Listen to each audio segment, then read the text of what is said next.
Being macho and not talking about emotions and feelings, I actually needed to look inside and find out what was going on. Open up and look at everything around you. It's almost like you're in a movie and you're the star actor.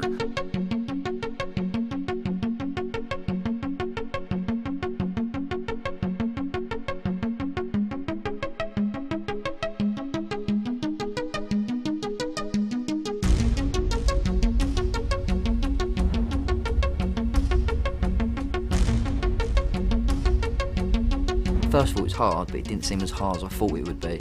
And I noticed that I could start to make a bit of peace.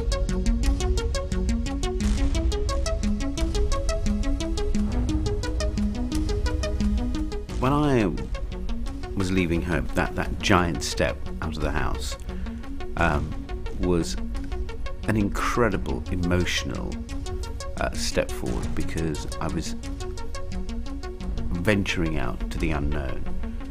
You know, I had no money, I had no job. And when they said that you'd be put on remand to await the sentence in HMP Highdown, it felt like the whole world had stopped again. You know, everything, my heart just sank. I see my mum's reaction, she broke down in tears. There was no question in my mind that subconsciously I was hoping that my mother would come running after me and saying, "Don't be silly." But to my shock and horror, neither of them did. And every step I took, it became even harder to look back. It just felt like my whole life, my whole world just completely stopped in that one moment. And the worst thing was the reaction on my mum. When I see my mum and see how much I really hurt her, it reconfirmed all the crimes and the lifestyle that I was sort of living. It just sort of showed me how much I was hurting people.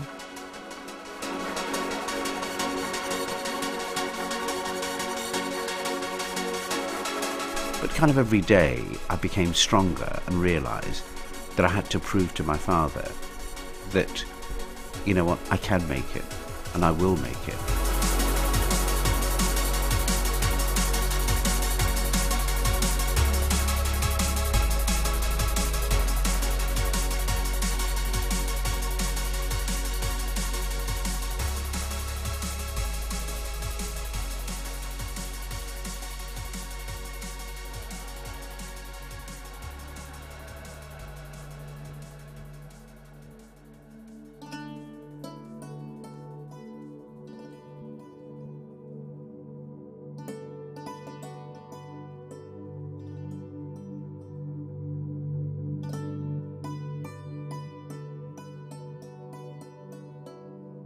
Let's go for the big scale and look out into the universe, into space.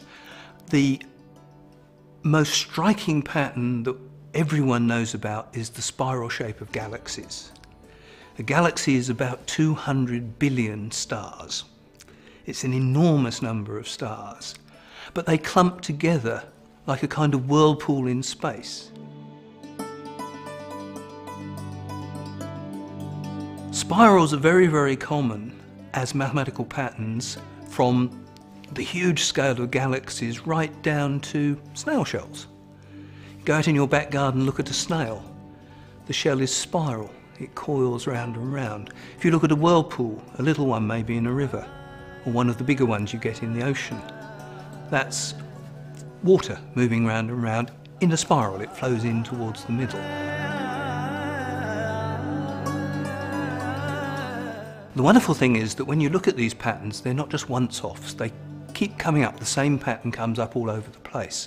So sand dunes, the patterns of sand dunes, across all the world's deserts, you see the same basic 5 or 6 different kinds of sand dune. There are ones that just form straight lines. And there are beautiful crescent-shaped dunes which slowly move. And then if you go out into the solar system, look on Mars, all of the same patterns of dunes are appearing on Mars. There are laws, there are perhaps secret rules behind the scenes which govern how the natural world really behaves. If you see a very striking mathematical pattern repeated on several different planets, let alone across the surface of the Earth, that says the same kinds of laws of nature must be operating everywhere.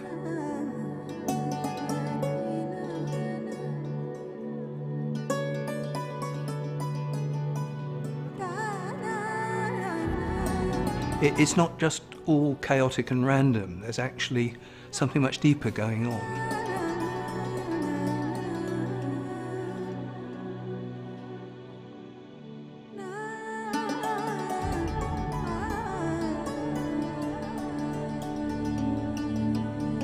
When we see a neural pattern in a human brain, the neurons firing and the way the nerves connect with one another, we look at the energy patterns that connect galaxies in the universe. Those patterns, side by side, they look very, very similar.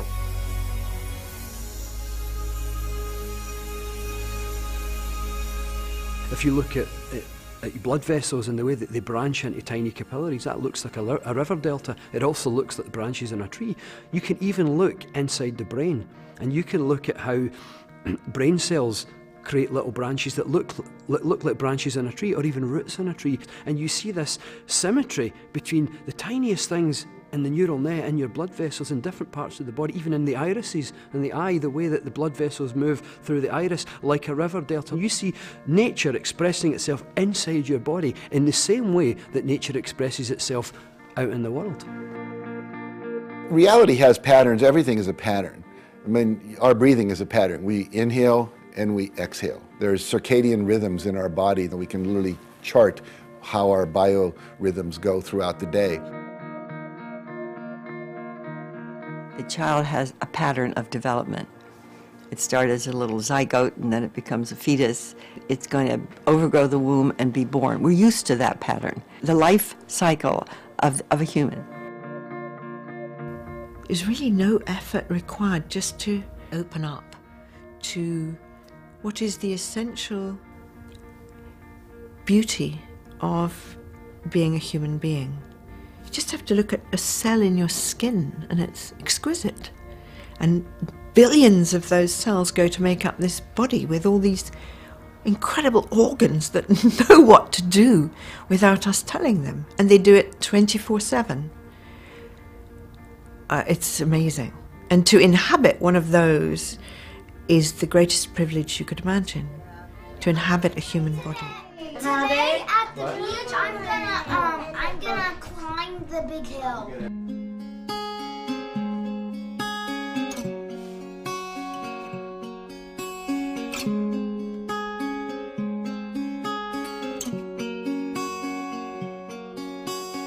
As I started to research and gain a greater understanding of how the world works, I came across this idea of fractal patterns, and fractal patterns are a self-repeating pattern that you see everywhere in nature, from clusters of galaxies down to the shape of DNA.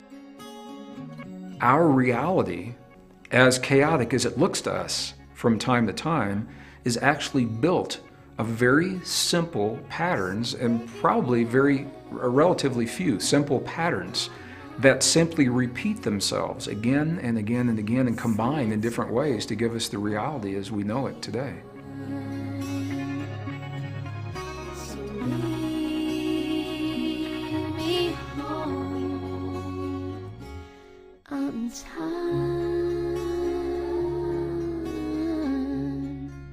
If you go into a supermarket, you can buy a type of broccoli called broccoli romanesco. So it's like a cauliflower, but it's bright green. And it is absolutely beautiful. It really is worth looking at this thing because it's a wonderful spiral pattern of little lumps, very regular spirals. But when you look at the little lumps, they are very regular spirals of even smaller lumps. And in fact, the smaller lumps are regular spirals of really, really tiny little lumps.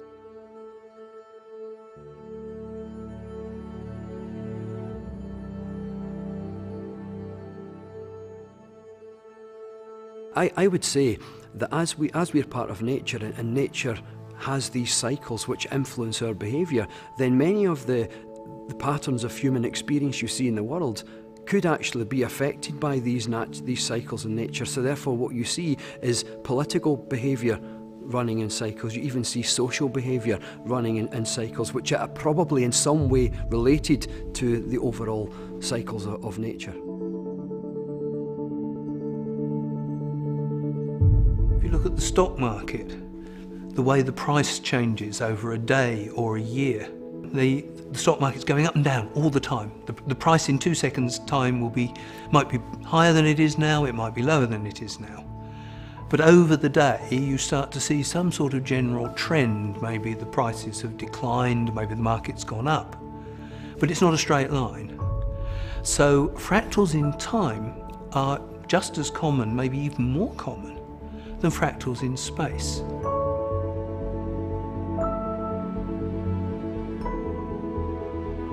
What does all this mathematics of cycles and fractals and choice points and all of this stuff mean for a human being living their life, trying to make the right choices, trying to be successful, trying to protect their family, whatever, in a world that may or may not be designed to help them do that?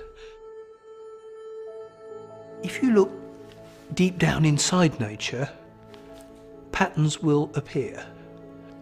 Things can look disordered, they can look random, but there should be a hidden order to them. And if we want to understand them, our job is to find that hidden order. There's patterns and seasons in nature. There's patterns of the lunar cycles that affect people. I mean, I've had nights where my whole family couldn't sleep because it was a full moon, you know. Why is that? There's a pattern there. And one that fascinates me the most is astrology. You know, there are patterns as we move through the 12 houses, through the 12 months of the year, there are different things that occur, different possibilities that are more lined up. And as we understand these patterns and cooperate with these patterns, then it's like you get to dance through life rather than be dragged through life.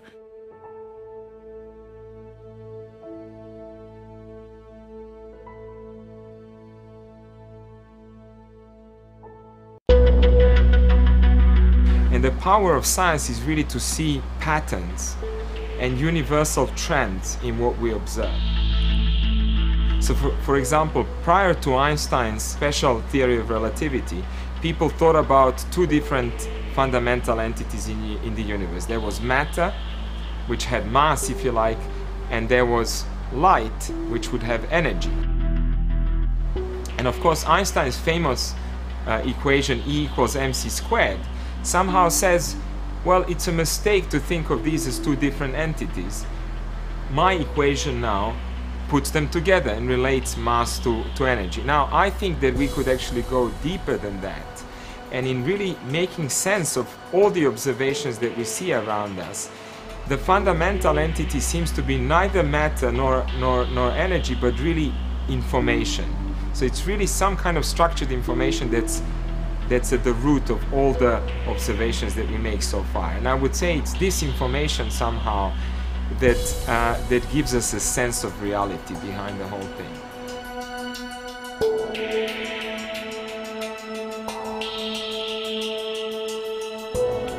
But these patterns, they don't just exist in our physical reality, they also exist in time, and they therefore actually also exist in our own life patterns and also in the big socio-economic patterns that we all resolve in.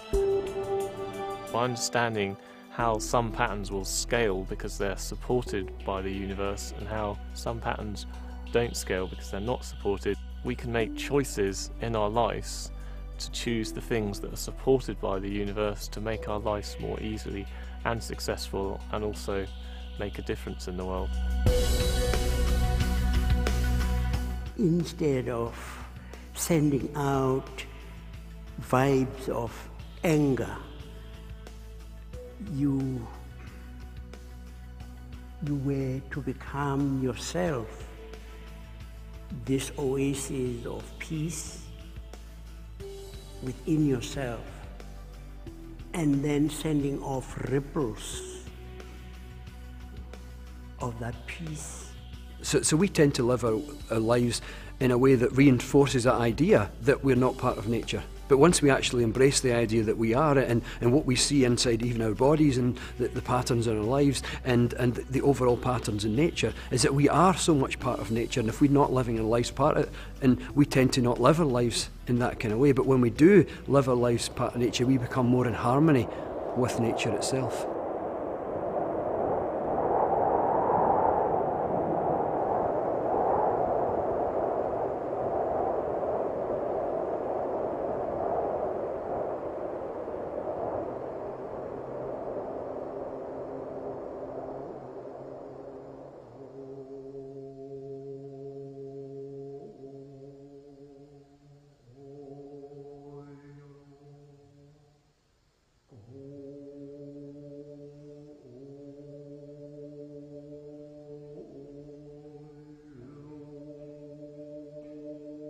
Now we are part of the human society.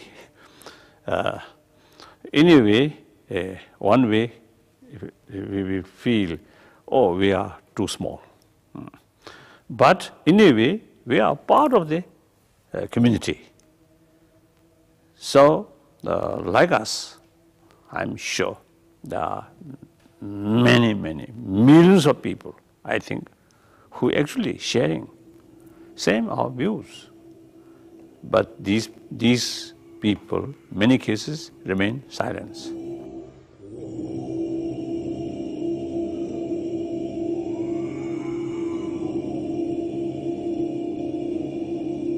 So someone who make effort and more voice, I think more and more people will join. What we're trying to do is sort of get a rallying cry of everybody who's working in businesses, who's running businesses, to join together, to get out there and just make a difference. Some people a very small difference, some people a big difference.